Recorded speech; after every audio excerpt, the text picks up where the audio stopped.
فاتحة. بسم الله الرحمن الرحيم. الحمد لله رب العالمين الرحمن الرحيم إياك نعبد وإياك نستعين اهدنا الصراط المستقيم صراط غير المغضوب عليهم ولا الضالين. بسم الله الرحمن الرحيم.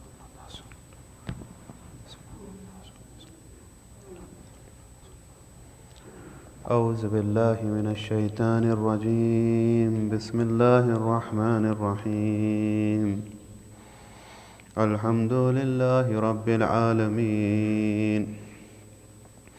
الحمد لله الذي لا يبلغ مدحته القائلون ولا يحصي نعماءه العادون ولا يعدي حقه المجتهدون. الذي لا يدركه بعد الهمم ولا يناله غوث الفتن. الذي ليس لصفته حد محدود ولا نعت موجود ولا وقت معدود ولا أجل ممدود. فترى الخلائق بقدرته ونشر الرياح برحمته. اللهم أفز صلة صلواتك وسلامة تسليماتك على أفضل التعينات المفاضة من العماء رباني وآخر التنزلات المضافة إلى نوع الإنسان. كان الله ولم يكن معه شيء ثاني محصي لأوالم حضرات الخمس في وجوده وكل شيء أحصيناه في إمام المبين. الرسول النبي المكي المدني القرشي التهامي صاحب لواء الحمد ومقام المحمود أبي القاسم محمد الحميد.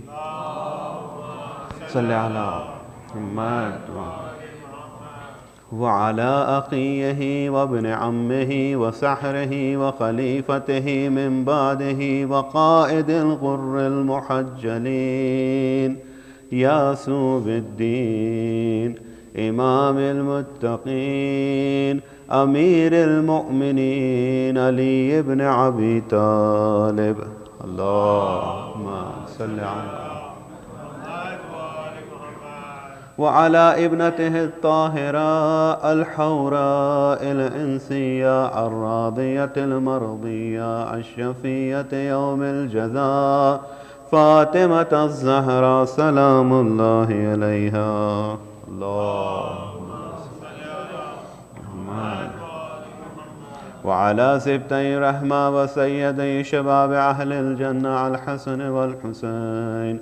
اللهم صل على أئمة المسلمين علي بن الحسين ومحمد بن علي وجعفر بن محمد وموسى بن جعفر وعلي بن موسى ومحمد بن علي وعلي بن محمد وحسن بن علي وحجة القائم المنتظر المهدي. اللهم صل على محمد وآل حججك على عبادك وأمنائك في بلادك. اللهم سهل منهجهم وعجل في فرجهم وجعلنا من محبيهم ومواليهم وشيعتهم. ولعنة الله على أعدائهم أجمعين من يومنا هذا إلى قيام يوم الدين. بسم الله الرحمن الرحيم. صلوات.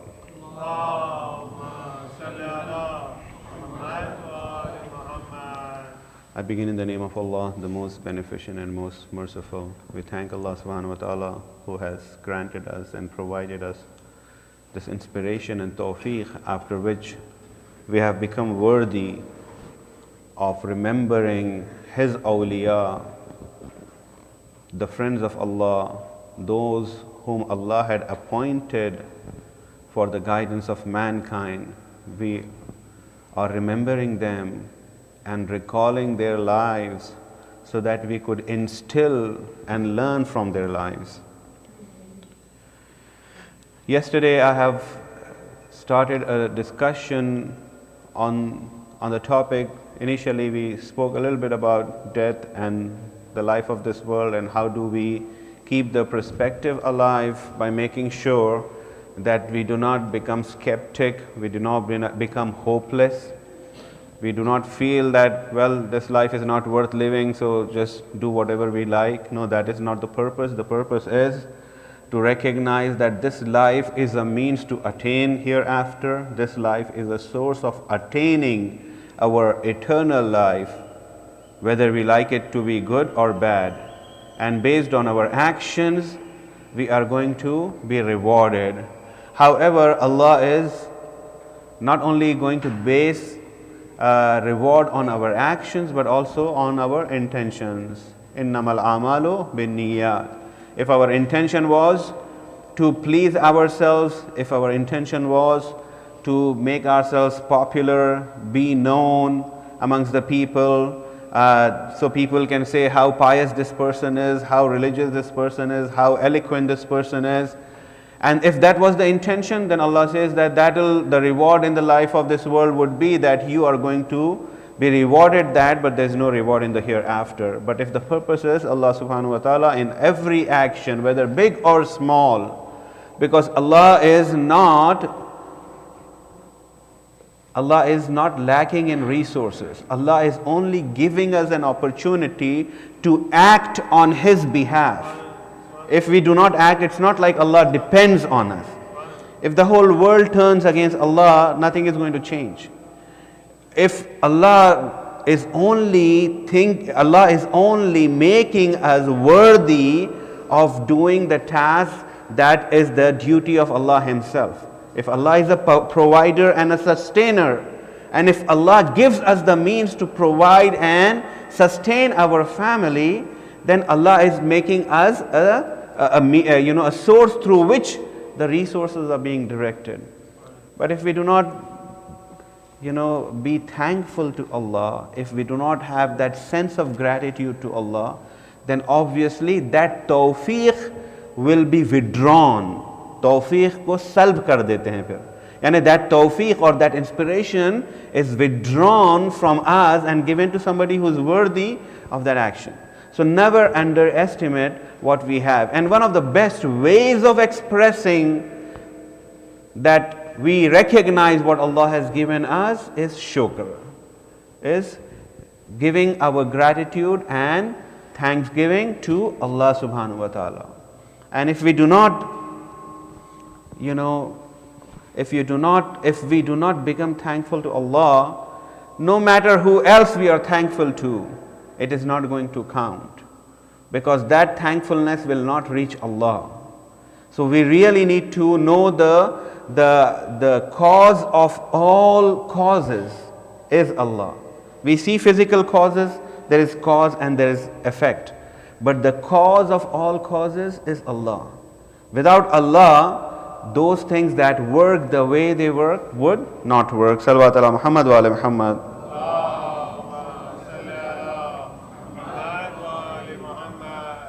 So for my young brothers and sisters, I just wanted to tell you that how important gratitude is to Islam.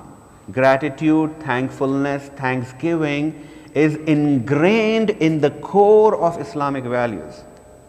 If we are not thankful to what Allah has given us, that shows our arrogance. And I was mentioning yesterday, that shows that we are as if we are entitled. Now let us see in the verses of Holy Quran how Allah is expecting us to conduct ourselves through this. We find that Allah subhanahu wa ta'ala says in Holy Quran in Surah Baqarah, فَاذْكُرُونِي أَذْكُرْكُمْ وَاشْكُرُوا وَلَا تَكْفُرُونَ. Allah is saying, remember me and I will remember you. And thank me and do not be ungrateful to me. So here Allah subhanahu wa ta'ala is saying, remember me and I will remember you. So remembrance of Allah subhanahu wa ta'ala is also a very important aspect of being a servant of Allah. If we do not remember Allah in the affairs of our lives, what happens? We become ignorant of Allah, and then we will think that we are ourselves God and we are the ones who are writing our destiny and the destiny of other people.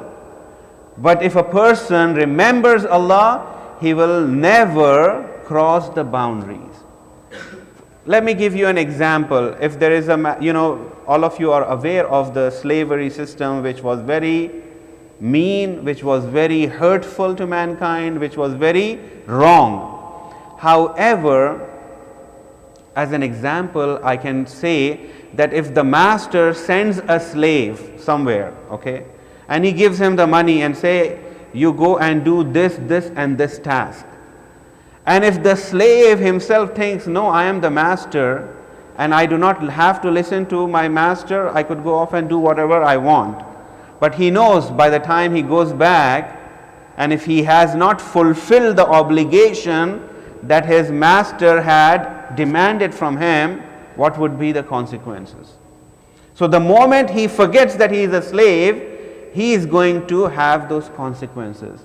Whereas if a slave is obedient and he fulfills his obligation, whatever the master has asked him to do, whatever the master has commanded him to do, when he returns to his master, he is not going to be fearful. He will say, whatever you had commanded me, I have fulfilled that task. And I have done my utmost best to ensure that I could please you so that you are not upset with me. So my dear brothers and sisters, we need to have that relationship with Allah subhanahu wa ta'ala. Because Allah is not our friend, Allah is not our father, Allah is not our mother, as we find Allah to be in other religions. There are religions that consider God to be their mother. There are religions that consider God to be their father. But Islam neither considers Allah to be father nor to be mother. Islam considers, or the relationship that we have with our Creator is that of abd and ma'bud, master and the servant or slave. Sometimes we shy away from using the word slave, but it is used because that is the only lowest of the low position or relationship that is considered in society. Had there been a relationship lower than that, then the Prophet of Allah would have said that that is the relationship we have with Allah, because we are nothing in front of His majesty. And the moment the person is humble and lowers himself down, then Allah honors him. When we as Muslims say that we are slaves of Allah subhanahu wa ta'ala, do you know who is the greatest slave that ever existed of Allah subhanahu wa ta'ala? The greatest slave is Rasulullah himself. Nobody can become a better abd than Rasulullah. And the maqam and the station Rasulullah had got because of his ubudiyah, because of his servitude to Allah subhanahu wa ta'ala. He was not a king. He was not somebody who would, be proud. His servitude, if we could emulate his servitude, then truly we can become his awliya. Salawat ala Muhammad wa ala Muhammad.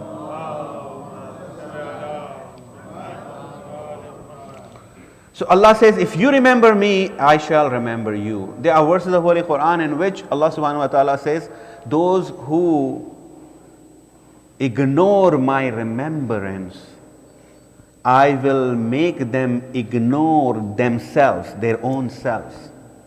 So what happens? If we do not engage in the remembrance of Allah, Allah would leave us upon our own soul. And our soul would transgress, and our soul would go as if it is a wild stallion which cannot be controlled. You see those wild horses that cannot be controlled? That is how the soul wants to go in every direction. Nafs wants to go in every direction.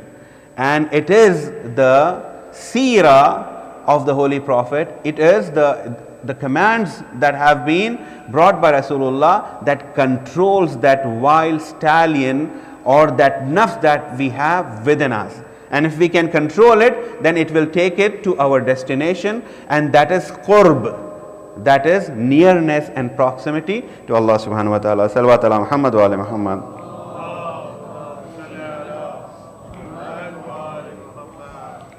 In Surah Yunus verse 60, Allah subhanahu wa ta'ala says, Inna Allaha lazu fazlin ala nas.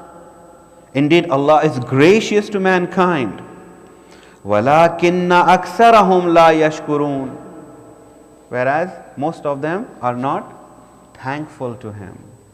Allah is doing favors, but most of them are not thanking Allah subhanahu wa ta'ala. So Allah is going to continue to favor us regardless of us being thankful to Him or not, because we are His creation. If you see people around us who are affluent, who are powerful, who are influential, and they are not servants of Allah subhanahu wa ta'ala, that should not deceive us into thinking that only Allah does favors to those who are closer to Him, those who are obedient to Him. No, Allah gives everybody. Allah gives Fir'aun and also Allah gives Musa.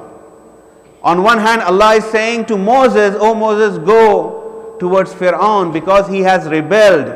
Izhab ila Fir'aun innahu tagha." Fir'aun is just one person going towards Moses. Moses is one person going towards Fir'aun. Whereas on the other side, Allah is providing Fir'aun with multitude of resources that he can think of.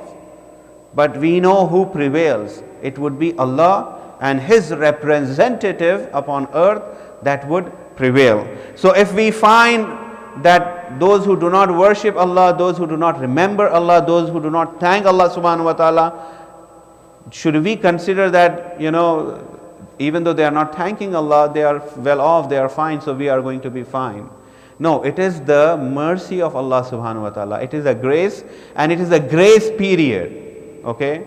But eventually, when we return to our Lord, we are going to be accountable for our actions.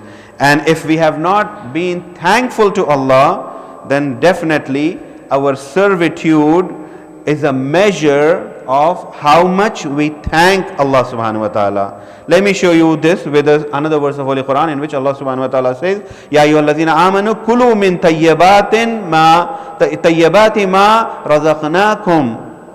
O you who have faith, eat of the good things we have provided you. Washkuru lillah, and thank Allah subhanahu wa ta'ala. In kuntum iyyahu ta'budun. Thank Allah subhanahu wa ta'ala if it is Him that you worship. So if we are truly worshipping Allah, that servitude to Allah subhanahu wa ta'ala is manifested by our thanking Allah subhanahu wa ta'ala. And how much do we need to thank Allah? How much do we need to perform our ritual prayers? How much effort do we need to perform ritual prayers? And if we ignore even those ritual prayers, then we are not really thanking Allah subhanahu wa ta'ala. And we are not entitled that Allah should grant us, as if Allah owes us heaven and He is going to grant us heaven. That is not the case. That is not what the Prophet had taught. That is not what the A'immah have taught. Salawat ala Muhammad wa ali Muhammad.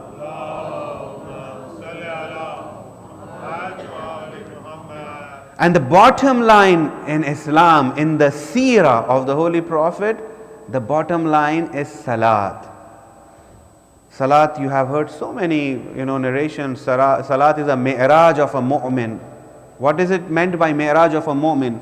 If we know what is mi'raj, where the Prophet of Allah was ascended into heavens, and Quran says that my messenger came so close to me. So close to me, Quran says, Qaba qawsayn aw adna. He was so near to me as if the distance of two bows or even little or lesser than that. That was the honor given to Rasulullah, that the Prophet of Allah was ascended into heavens while he was alive. Now if a mu'min wants mi'raj in the life of this world, obviously it would be salat, would be the mi'raj of a mu'min.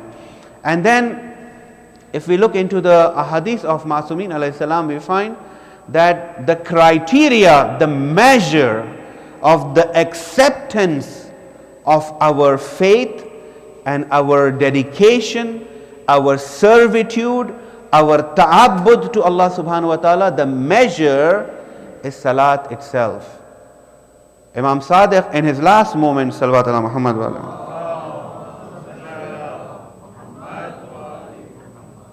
Imam says, if salat is accepted, then all our amal are going to be accepted.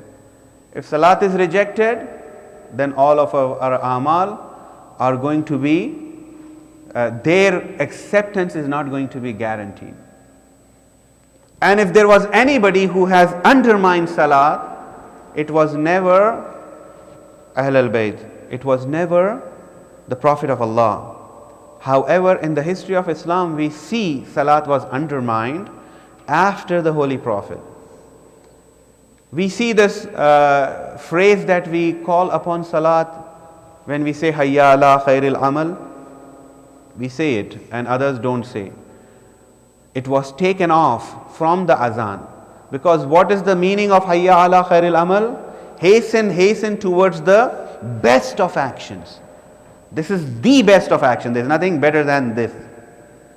And there were khulafa who thought that if we think salat is the best of actions, and if this call for prayer 5 times a day, saying Hayya ala khairil amal is called upon, the consequence would be that we are expanding, we are growing, we are annexing land around us, and we need mujahideen, we need fighters. And if the people would consider that salat is the best of action, they are going to undermine jihad.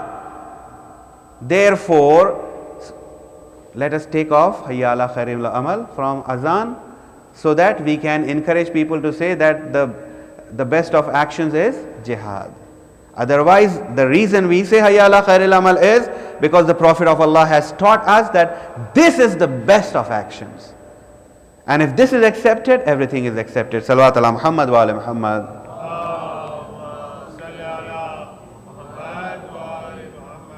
And our salat is merely showing a sense of gratitude to our Creator. I mean, we go in front, our parents have done so much to us, and we say, thank you mom, thank you dad, I love you, we give a hug. Does that thanks truly reflect what they have done for us? It's merely, a token. It is merely our acknowledging that we appreciate what you have done. We are not really thankful to them the way they have done to us. Are we also reciprocating just like that? Even if we want, we cannot reciprocate for what they have done to us. So if Allah created us, Allah has provided us, Allah has given us all these resources, and if we stand up for prayer and we say to Allah that we thank you Allah, and we do shukr, we thank, it is not as if we have done a great job in reciprocating for what Allah has provided us. It is merely symbolizes, it merely symbolizes that we acknowledge that our Creator is, that we are dependent upon and we are relying upon Him. Salawat ala Muhammad wa ala Muhammad.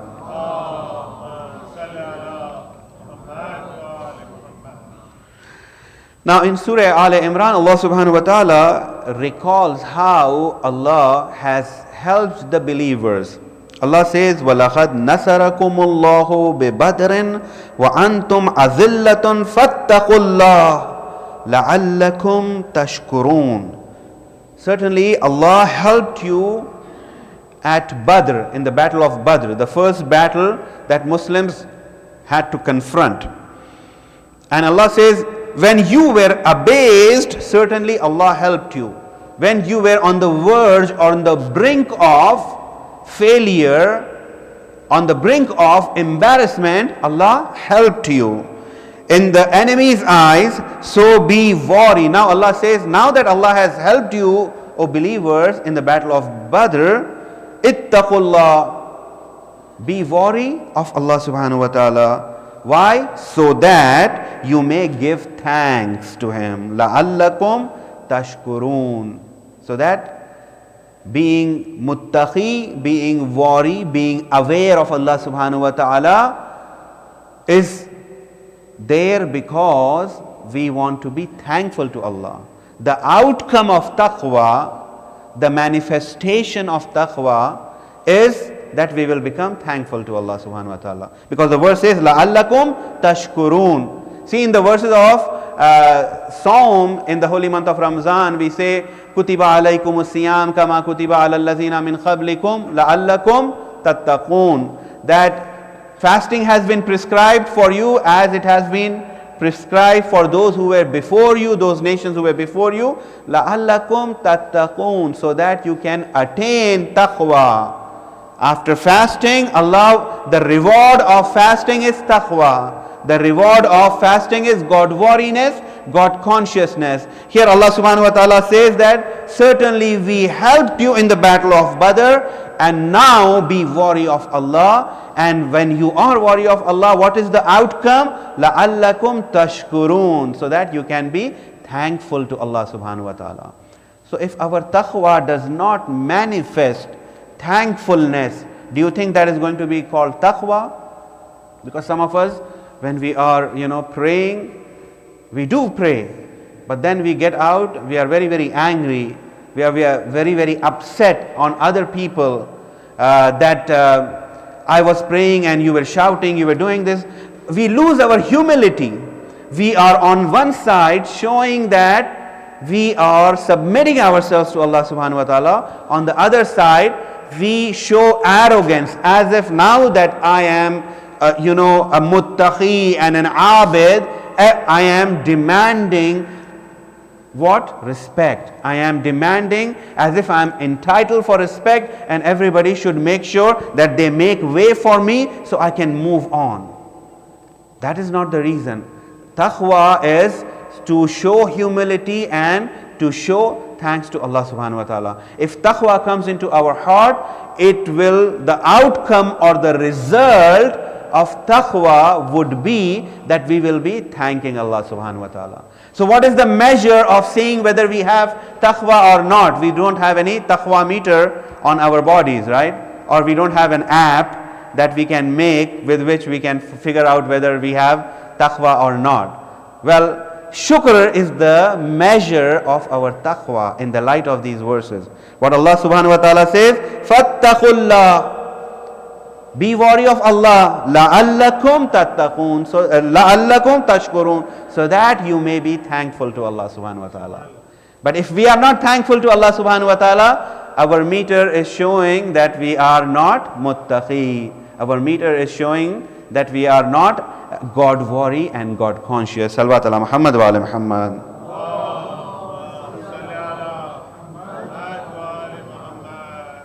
So our shukr, our sense of gratitude to Allah subhanahu wa ta'ala is the measure of our piety, is the measure of our God consciousness and God wariness. Let me share another verse of Holy Quran in which Allah subhanahu wa ta'ala is mentioning about the battle of Uhud. That was another important event.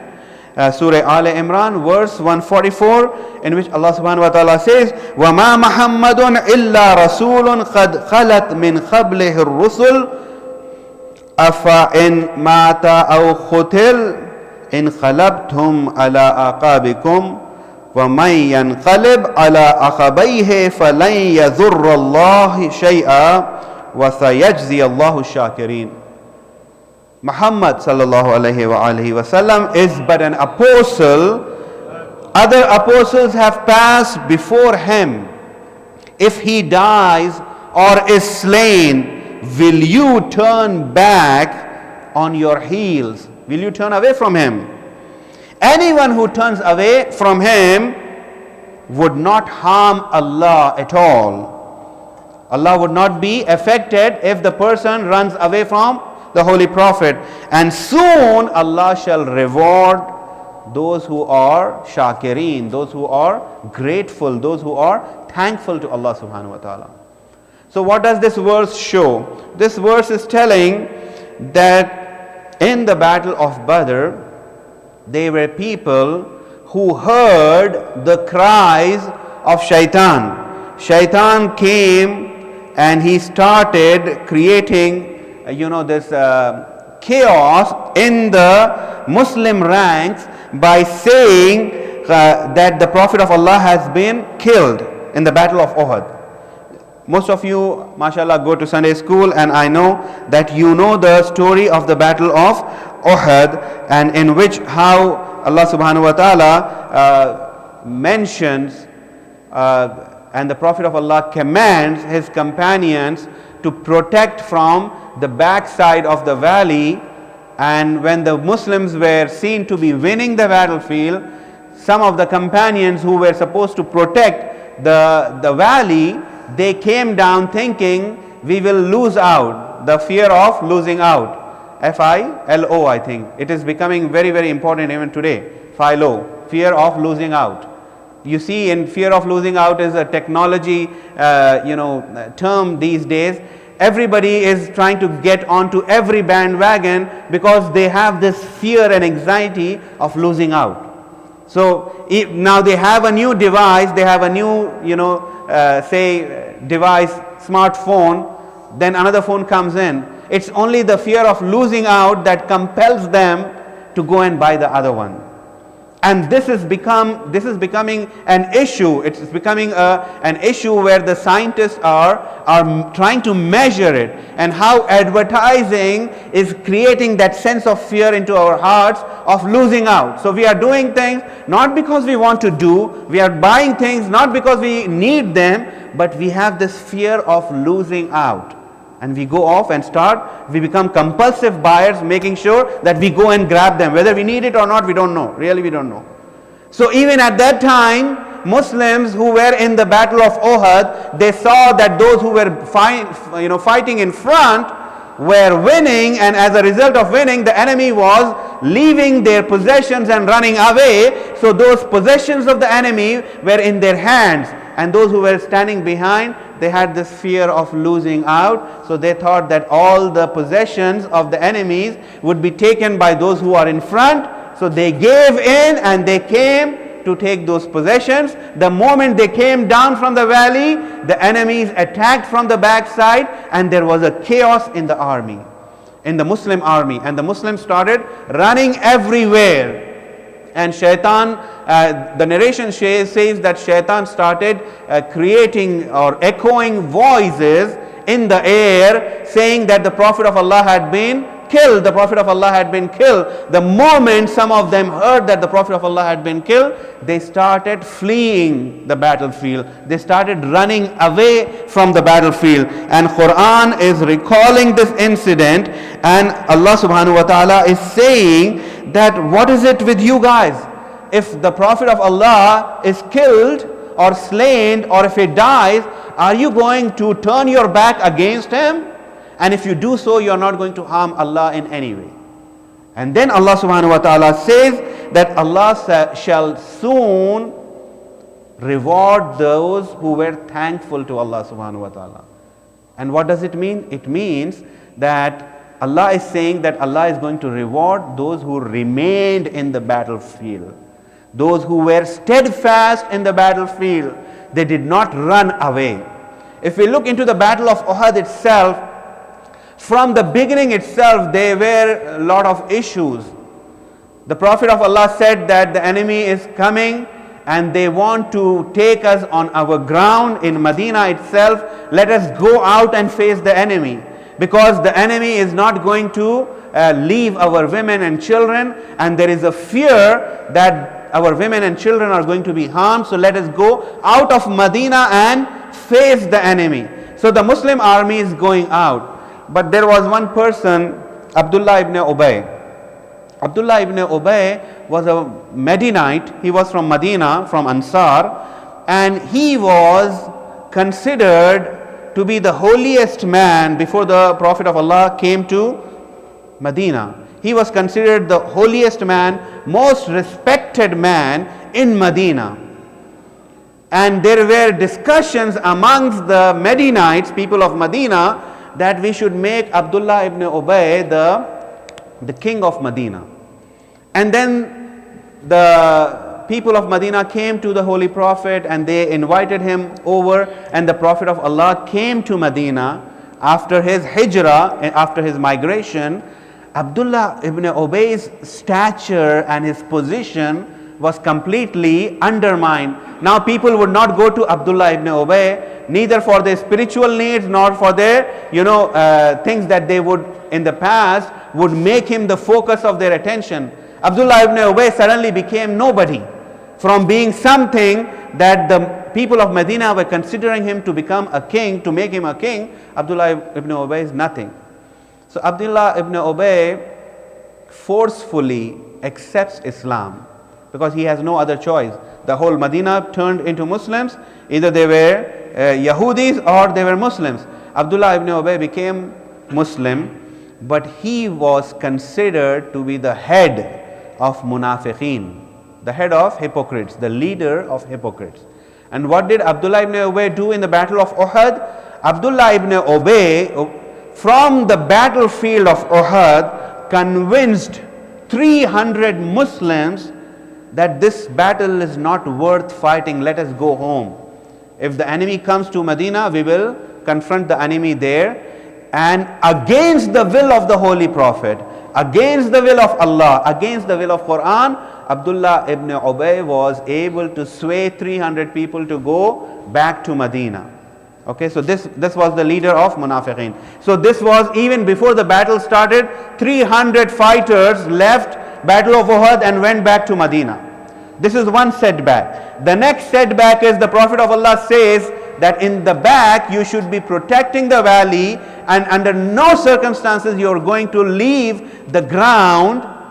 Muslims, looking at the success or the temporal success they saw in front, started leaving their post and came running down the valley for Baytul Mal. As a result of that, enemies attacked from the back, and there was a chaos, and the army, the Kuffar's army became, or they prevailed in the battlefield, and Muslims were dispersing and running everywhere. And there was these, slogans of shaitan that the Prophet had been killed. As a result of hearing this, there were so many who were saying, if the Prophet has been martyred, there is no point in fighting this battle, let us just go home. That is what Quran is reminding. If the Prophet of Allah is killed or martyred or dies, he is just a prophet like any other prophet that came before him.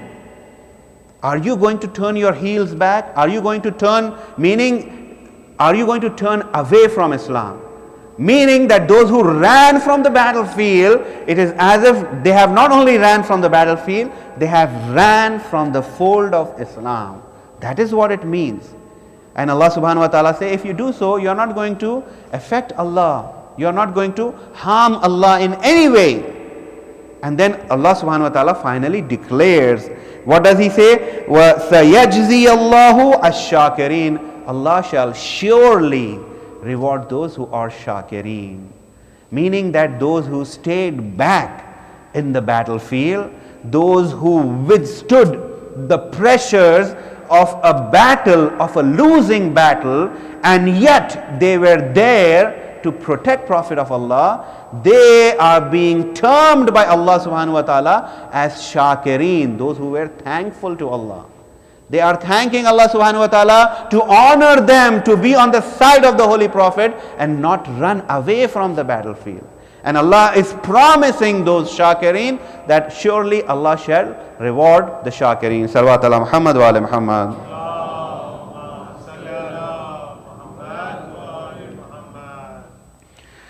And we all are aware, history testifies who were those who stayed in the battlefield and who were the ones who ran away from the battlefield. Some of the companions who are considered to be very, very respectful, very, very honored companions, history records that they left the battlefield. They were not seen in the battlefield. They were not seen that day, even at the end of the day in the battlefield. Or in Medina, they were not seen for 3 days. History says they were just gone. They just disappeared as if they don't exist. And they come after 3 days trying to find out what happened. What was the outcome of this battle? So this is how severe it was in the battle of Uhud.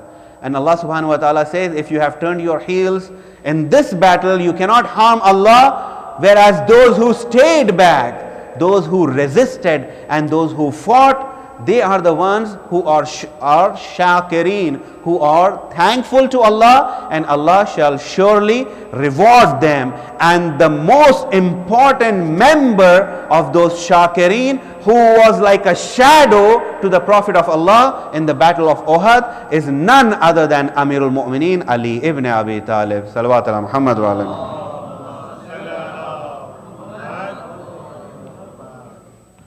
So here Allah subhanahu wa ta'ala is describing the trait of Shakireen. Shakireen are those who do not flee from the battlefield, who do not leave the Prophet of Allah alone and run away from the battlefield. They are grateful to Allah, and they are thankful to Allah that Allah has honored them with Islam. Now look at us. If we are really thankful to Allah, we are not going to run away from our duty as believers, as Muslims. When we go out in the street, and if we are challenged, and if Islam is being challenged, if our faith is being challenged, and if we are being judged by our faith, if we are steadfast on our faith, and if we are not fleeing from this challenge that has come to us, then we will be called amongst those who are shakireen, not the ones who are fleeing, trying to make excuses, trying to justify our actions, saying, no, it is, after 9/11 things have changed, there's so much discrimination, we have to do this, we have to do that. You have to do nothing. If Allah is on your side, nobody can turn, nobody can destroy you, nobody can harm you. It is the weakness of our faith that we are thinking that if we do this, that is going to help us, or if we do that, it's going to help us. Whereas if we are steadfast on our faith and live our faith and manifest our faith with honor and dignity, my dear brothers and sisters, then Allah will reward the shakireen. Salawat ala Muhammad wa ala Muhammad.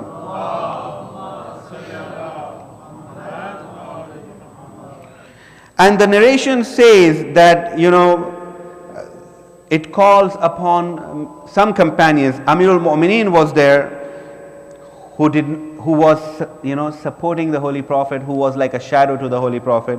Hazrat Hamza was there, and we all know that it was the battle of Uhud, in which Hazrat Hamza was killed, specially targeted by the wife of Abu Sufyan, who had paid a slave to go and do this job. And then she came into the battlefield to chew the liver of Hazrat Hamza. And then there are other companions that the narration says, Abu Dujana, Sahal ibn Hunayf, Ansari, they all fought vigorously protecting Rasulullah. And then also the narration says that there was one person whose name was Qatibe, who was the commander of the Quraysh army, whose name was Talha ibn Abi Talha, who challenged Rasulullah and his companions in the battle of Uhud, saying that, where are you guys running in the battlefield? Oh, come back and come and fight with me, because you are the ones who claim that if you kill me, you are going to be victors, but if I kill you, you are going to go to heaven. Why don't you come and confront me? And Muslims were running away, and we see Amirul Mu'mineen coming towards him and teaching him such a lesson that history records that even before striking him to death, Amirul Mu'mineen did cut off his feet for being so daring in front of the Holy Prophet. These are the narrations. And then, Amirul Mu'mineen was ensuring that nobody would come and harm the Holy Prophet. The Prophet of Allah was injured in the battle of Badr.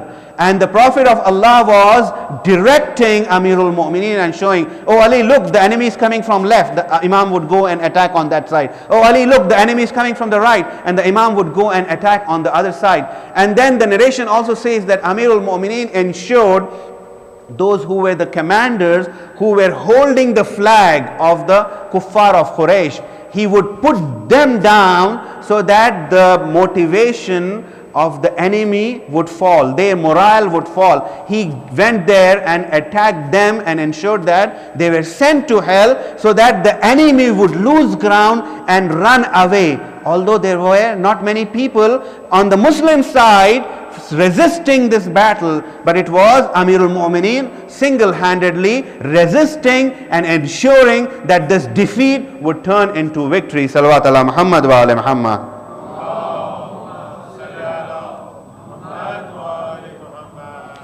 And the narration says that Jibreel comes and he starts praising Amirul Mu'mineen, and Allah subhanahu wa ta'ala's messenger returns the response to Jibreel and says, Innahu minni wa ana minhu. Oh Jibreel, I am from Ali and he is from me. And then Jibreel says to Rasulullah, wa ana minkuma. O Prophet of Allah, I am from both of you. Jibreel is at disposal to be ordered to do things, but here Ali ibn Abi Talib is fighting this battlefield, and Jibreel is saying, O Rasulullah, I am from both of you, please command me. At this point there was this voice that was echoed in the battlefield which said, La sayfa illa Zulfiqar wa la fata illa Ali.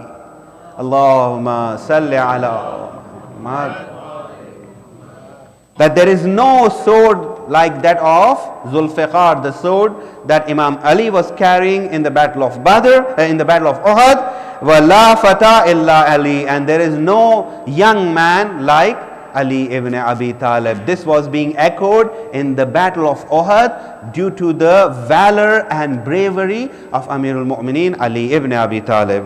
Allahumma salli ala Muhammad wa ala Muhammad. So we find, my dear brothers and sisters, that Allah thanks and Allah rewards those who are steadfast in the path of Allah subhanahu wa ta'ala. Whereas, look at shaitan, the claims that shaitan makes. Shaitan makes some very big claims. Shaitan also knows us very, very well. It's not like he is ignorant of us and he does not understand how we operate. And shaitan himself says that, Oh Allah, I am going to come from left and right, from front and rear, and I am going to misguide human beings. Shaitan says that. And he says that, وَلَا تَجِدُوا أَكْثَرَهُمْ شَاكِرِينَ. Allah, you will not find most of them to be grateful. So if we are not grateful, shaitan has access to us. Because the verse says that shaitan says, then I will come at them from their front and from their rear and from their right and from their left, and you will not find most of them to be grateful, most of them to be shakireen. So if we do not conduct ourselves, and if we do not thank Allah, if we do not have that sense of gratitude towards Allah subhanahu wa ta'ala, then shaitan has access to us. Because shaitan is very clearly saying that I'm going to come from left and right, front and back, and oh Allah, you will not find most of them to be shakireen. Meaning that I have access to those people who are not shakireen. So if we do not do shukr, then shaitan has access to us. Shaitan can deceive us. Shaitan can deviate us from the path of Surat-e-Mustaqim. But if we are shakireen, you remember I told you, is the manifestation of taqwa, of God-wariness and God consciousness. And this is how we should be conducting ourselves. Now, my last verse, and I'm coming towards my conclusion of my talk, in which Allah subhanahu wa ta'ala says, Qala ya Musa, inni istafaytuka ala nas bi risalati wa bi kalami fa khuz ma ataytuka wa kun min ash-shakirin. Allah subhanahu wa ta'ala is commanding Moses. He said, O Moses, I have chosen you over the people with my messages and my speech, so take what I give you and be among the grateful. So Allah is giving to Hazrat Moses And Allah is saying, Kun minash shakirin, be amongst those who are shakirin, be among those who are thankful and grateful to Allah subhanahu wa ta'ala. So Allah is reminding His messenger that I am granting you prophethood, I am granting you all these blessings, be amongst those who are shakirin. This is how Moses is being dealt. Whereas when we see our holy prophet, Allah is saying, oh prophet, oh my messenger, slow down. I don't want you to rush so hard. I don't want you to put so much effort. Ya ayyuhal muzammil khumil layla illa qalila. Oh, you wrapped in your mantle, stand vigil through the night except a little. The Prophet of Allah was doing it so much that Allah is saying, you slow down. On the other side, we find other prophets are being commanded that be amongst the shakirin. And here when the Prophet of Allah is in the state of shukr, he is doing salatul layl, Allah is commanding in Holy Quran that, O Prophet, slow down. Ma anzalna alayka al-Qur'ana litashqa. We did not send down to you the Quran that you should be miserable. This is how the Prophet of Allah is being addressed. That, O Prophet, do not take it so harsh upon yourself. Do not take it so hard upon yourself. We do not want to make you feel miserable. Your duty is to convey, and that's it. Don't have to do beyond that. And Rasulullah was doing beyond it. Now the last example of shukr is Amirul Mu'mineen in Hijrah, when there was the Prophet of Allah came to Amirul Mu'mineen and said, Ya Ali, I would like you to sleep tonight in my bed. And, O Ali, be aware, tonight the enemy is after my blood. And they are going to come seeking me. And when they come seeking me here, I want you to sleep in my bed. What does Amirul Mu'mineen say? Amirul Mu'mineen says, O Prophet of Allah, if I do so, will your life be saved? And the Prophet of Allah says, yes, Ya Ali, my life would be saved if you sleep in my bed. Amirul Mu'mineen says, then I am going to do this. And Amirul Mu'mineen also recognizes and confesses that the only night that I have truly slept comfortably was the night of Hijrah. And the next thing Amirul Mu'mineen had done and has taught us is sajda-e-shukr. The sajda for thanking Allah, to honor Him, to sleep in the place of Rasulullah and to protect the life of Rasulullah. Amirul Mu'mineen has done sajda-e-shukr that night. This is shakirin, my dear brothers and sisters. And when we see their progeny, they were also shakirin. Under every situation, under every circumstance, they have not shied away from shukr. They have not shied away from thanking Allah subhanahu wa ta'ala for giving them opportunity to sacrifice their life for the sake of Islam. When we look at Amirul Mu'mineen, when Amirul Mu'mineen is struck in Masjid Kufa, what is the statement that Ali is making? Fuzto wa Rabbil Kaaba. I swear by the Lord of Kaaba that I have attained success today. He is being killed and he is declaring his success because he has been killed with a cause that leads him to Allah subhanahu wa ta'ala. So here Ali is not saying that, oh, my life is gone, what am I going to do now? I am dying, I am being hurt. No. He is thanking Allah subhanahu wa ta'ala that Allah has granted him success in the life of this world by sacrificing his life in the way of Allah subhanahu wa ta'ala. What do we find in Imam Hassan alayhi salam? We only find shukr in Imam Hassan alayhi salam. Imam Hassan alayhi salam is given poison and Imam is dying. Even if you look at the will or the dying statement of Imam Hassan alayhi salam, we find that there is only shukr and there is only sense of thankfulness and gratitude towards Allah and nothing else. And when we come to Sayyid al-Shuhada, what do we find Imam Hussein? Imam Hussein is seeing that there is an enemy that is coming. It is not in hundreds, it is in thousands. Makhatil, the books that have recorded, they say that the minimum amount of soldiers that had come to fight Ahlul Bayt on the day of Ashura, the minimum were 5,000 and the maximum go all the way up to 30,000. But we never find Imam Hussein complaining about Allah, but he is always in the state of shukr, always in the state of thankfulness. My dear brothers and sisters, I would say, O Imam, you have been nurtured and trained in the hands of Rasulullah. Therefore, you had that much of patience, even though you were confronted with calamities and hardships that we cannot even imagine, and you were in the state of shukr. But O Imam, even your children were in the state of shukr. We do not find that Sakina was complaining on the day of Ashura. We do not find Ali Asghar was complaining on the day of Ashura. We find the children of Imam Hussein also thanking for the opportunity given by Allah subhanahu wa ta'ala to sacrifice their life for the sake of Islam. That's why we do not find Ahlul Bayt ever complaining about Allah subhanahu wa ta'ala. Although they were being dragged after Karbala, after the martyrdom of Imam Hussein, we find Ahlul Bayt were drawn into the streets of Kufa and Sham, but we only find shukr and the sense of gratitude towards Allah subhanahu wa ta'ala, only praises towards Allah subhanahu wa ta'ala. Even when people were cursing, Imam Sajjad calls upon a person who was cursing him, saying, "Oh brother, do you know who we are? Have you read the verse of Holy Quran?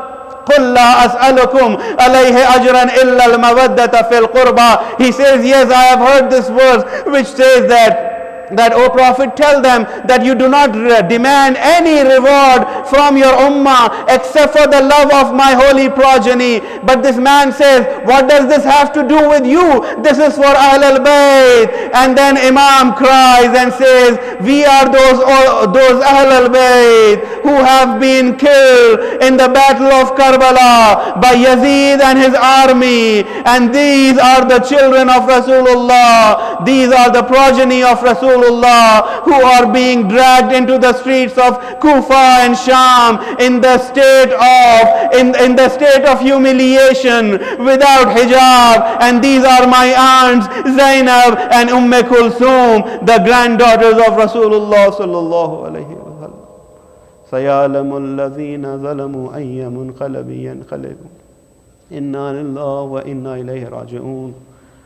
O Allah, we ask you, by this azadari that we have done, and we are concluding this whole session of azadari with this coming night, please accept our aza of Imam Hussein and give us tawfiq and inspiration to walk on the path of Imam Hussein. O Allah, we ask you to protect life, honor, property and dignity of believers wherever they are. O Allah, we ask you, if the enemies of Islam are worthy of guidance, please guide them. Otherwise, destroy them and humiliate them in front of our eyes. O Allah, cure those who are sick in our community, especially Haider Bhai is in the hospital, and also my aunt is in the hospital in Tehran, and all those mu'mineen who are sick and have requested us to pray for their quick recovery. We ask you on behalf of Imam Sajjad alayhi salam that cure them as quickly as possible. O Allah, they are believers who are in hardship because of the economic times that we are going through. Provide them sustenance with dignity and honor. O Allah, hasten the reappearance of the Imam of our time and make us such that the Imam of our time would be pleased with us. Please recite a Surah Fatiha for all of your marhumeen, and especially for the marhumeen of the sponsors of tonight's program. Bismillahir Rahmanir Rahim. Alhamdulillah Rabbil Alameen Ar-Rahman Ar-Rahim. إياك نعبد وإياك نستعين اهدنا الصراط المستقيم صراط الذين غير المغضوب عليهم ولا الضالين. بسم الله الرحمن الرحيم. الله بسم الله الرحمن الرحيم. بسم الله الرحمن الرحيم. اللهم صل على ماتم حسين حسين حسين حسين حسين حسين حسين حسين حسين حسين حسين حسين Hussein, Hussein, Hussein, Hussein, Hussein, Hussein, Hussein, Hussein, Hussein,